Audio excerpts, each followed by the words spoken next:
Here are your modeled problems for graphing linear equations. Now, the purpose of the models is for you to try to understand and have a model of what the work and the process looks like. So take nice and neat notes with this, and if needed, you could use this when we take a test or a quiz. So let's begin. Our equation is that we need to learn is y equals mx plus b. Now keep in mind that the m stands for slope and the b stands for the y-intercept. So our first step is to look at our equation and identify the m and the b.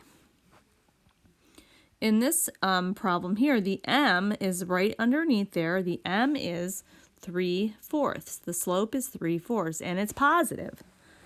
The b is the number 1, positive 1. When we go to graph this, we're going to want to begin at the b. We're going to begin at positive 1 on the y-intercept. So remember, that's on the y-axis. So begin at the b at positive 1. So we're going to put a point right there at positive 1.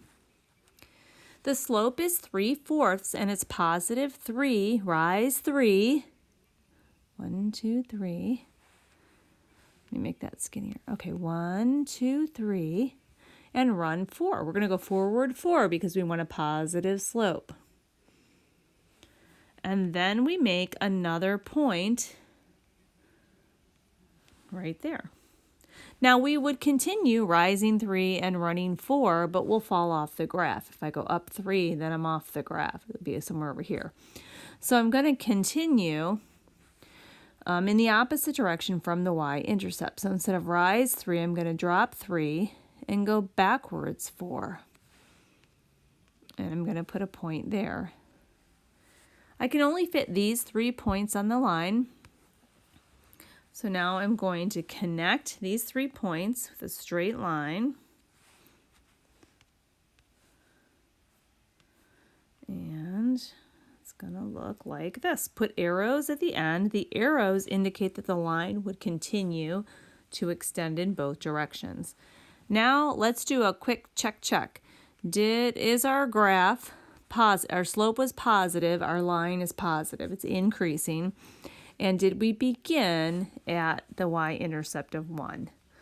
So that's how you do it. Let's look at our second modeled problem. So begin the same way. Y equals mx plus b. And then in the margin, let's pull out the m and let's pull out the b. The m is the number that's right here in front of the x, so it's negative 1/3. So my slope is negative. That means my line should be decreasing when we create it.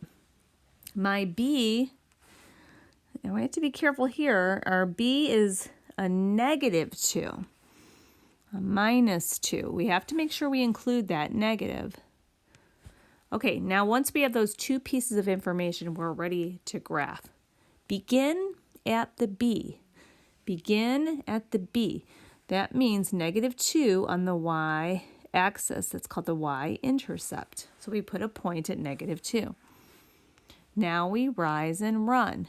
Our slope is negative 1/3. That means drop 1, but go forward 3. And that gives us our next point. Do it again. Drop 1, run forward 3. And now let's reverse the directions since I fell off the graph. Rise 1 and go backwards 3 to get our new point. And let's do it again. Rise 1 and back 3. And that's all that can fit on this graph. Okay, so we should have a negative slope. So when I connect these, my line should be decreasing. Okay, so connect. Put arrows at the end. Okay, is my line negative? Is my slope decreasing? My line's decreasing?